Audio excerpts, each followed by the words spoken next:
పుదుచ్చేరి ఎన్నికల్లో రాష్ట్ర హోదా అంశమే కీలకం కాబోతోంది. పుదుచ్చేరికి రాష్ట్ర హోదా అనేది ఇక్కడ ప్రజల చిరకాల కోరిక. కాగా రాష్ట్ర హోదా లభించకపోవడంతో అభివృద్ధి కార్యక్రమాలు అనుకున్న స్థాయిలో అమలు కావడం లేదు. అంతేకాదు కొత్త ప్రాజెక్టులు ఏవి తెర మీదకు రావడం లేదు. ఇదిలా ఉంటే రాష్ట్ర హోదా డిమాండ్ చేస్తూ శాసనసభ ఏకంగా 16 సార్లు తీర్మానాలు చేసింది. అయినప్పటికీ కేంద్రం నుంచి ఎటువంటి స్పందన లేకపోవడంతో ప్రజలు మండిపడుతున్నారు. మొత్తం మీద డీఎంకే కాంగ్రెస్ కూటమికి ఇదే పెద్ద ఆయుధంగా మారింది.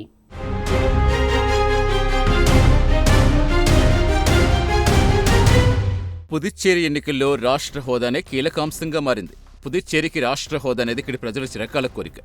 యావత్ పుదుచ్చేరి ప్రజలు సదరు రాష్ట్ర హోదా డిమాండ్పై ఏకాభిప్రాయంతో ఉన్నారు. అంతేకాదు అన్ని రాజకీయ పార్టీలు రాష్ట్ర హోదా డిమాండ్ బలపరుస్తున్నాయి. అటు అపోజిషన్ పార్టీలు, అధికారులున్న పార్టీలు కూడా రాష్ట్ర హోదా డిమాండ్ సాధనకు తాము కట్టుబడి ఉన్నట్టుగా వెల్లడించాయి.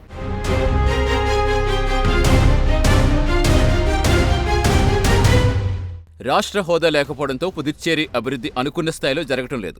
దీనికి ప్రధాన కారణం కేంద్ర పాలిత ప్రాంతమైన పుదుచ్చేరికున్న అధికారాలు నామమాత్రమే. కేవలం తూతూ మంత్రంగానే పుదుచ్చేరి ప్రభుత్వానికి అధికారాలుంటాయి. రాష్ట్ర అభివృద్ధి దిశగా సర్కారు అడుగులు వేయాలంటే ముఖ్యమంత్రికి అందుకు తగ్గ అధికారాలుండవు. ప్రతి చిన్న అంశానికి కేంద్ర సర్కారుపై పుదుచ్చేరి సర్కార్ ఆధారపడాల్సిన దయనీయ పరిస్థితి.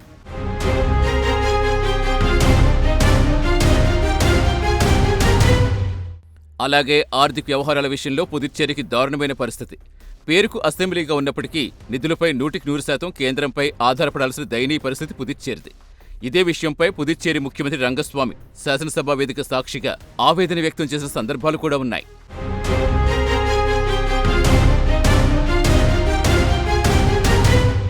చేతిలో అధికారం లేకుండా ముఖ్యమంత్రిగా కొనసాగి ప్రయోజనం ఏముందంటూ ముఖ్యమంత్రి రంగస్వామి ఆవేదన వ్యక్తం చేశారు.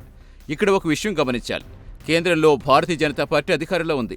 అలాగే పుదుచ్చేరిలో కూడా బీజేపీయే అధికారంలో ఉంది. ఒకే పార్టీ అటు కేంద్రం ఇటు కేంద్రపాలిత ప్రాంతంలో అధికారంలో ఉండి కూడా ప్రయోజనం శూన్యమనే అభిప్రాయం సామాన్య ప్రజల్లో కలుగుతోంది.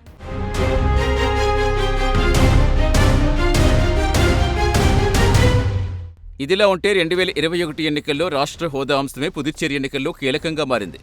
కాగా పుదుచ్చేరికి రాష్ట్ర హోదా తీసుకొస్తామని కిందటిసారి ఎన్నికల్లో ముఖ్యమంత్రి రంగస్వామి శాసనసభలో గట్టి హామీ ఇచ్చారు. కాగా రంగస్వామి హామీ పుదుచ్చేరి ప్రజలు నమ్మారు. అంతిమంగా ఎన్ఆర్ కాంగ్రెస్, బీజేపీ కూటమిని గెలిపించారు. దీంతో కిందటిసారి ఎన్నికల్లో ఇచ్చిన హామీ సంగతి ఏంటి రంగస్వామిని ప్రజలు ప్రశ్నించేందుకు రెడీ అవుతున్నారు.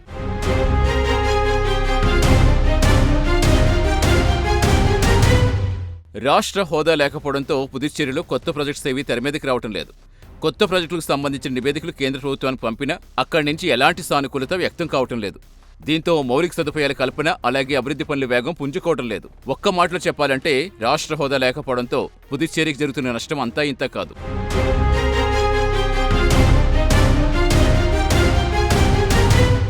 కాగా రాష్ట్ర హోదా లభిస్తే పుదుచ్చేరి సామాజిక స్వరూపమే మారిపోతుందంటున్నారు నిపుణులు. ప్రధానంగా పుదుచ్చేరి ఆర్థిక వ్యవస్థ మెరుగవుతుంది. ఇదిలా ఉంటే అభివృద్ధి కార్యక్రమాలకు పుష్కలంగా నిధులు అవసరమన్న విషయం తెలిసిందే. అయితే ఇప్పటి వరకు సదరు నిధుల కోసం కేంద్రంపై పుదుచ్చేరి ఆధారపడుతోంది. అదే రాష్ట్ర హోదా లభిస్తే నిధుల కోసం కేంద్రంపై ఆధారపడాల్సిన దారుణ పరిస్థితి ఉండదంటున్నారు నిపుణులు.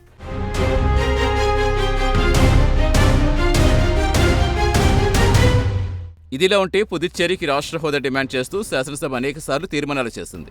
1 కాదు 2 కాదు, ఏకంగా 16 సార్లు రాష్ట్ర హోదా కోరుతూ అసెంబ్లీ తీర్మానాలు చేసింది. ఇలా చేసిన తీర్మానాలు కేంద్రానికి కూడా పంపింది. అయితే పుదుచ్చేరి శాసనసభ తీర్మానాలు కేంద్ర ప్రభుత్వం పట్టించుకోలేదు. రాష్ట్ర హోదాకు సంబంధించి పుదుచ్చేరి శాసనసభకు ఎలాంటి సమాచారం కూడా ఇవ్వలేదు. దీంతో ఇప్పట్లో పుదుచ్చేరికి రాష్ట్ర హోదా రాదా అనే ప్రశ్న తెరమీదకొచ్చింది. ఏది ఏమైనా పుదుచ్చేరికి రాష్ట్ర హోదా అంశమే ఎన్నికల ప్రచారంలో కీలకాంశం కాబోతుంది.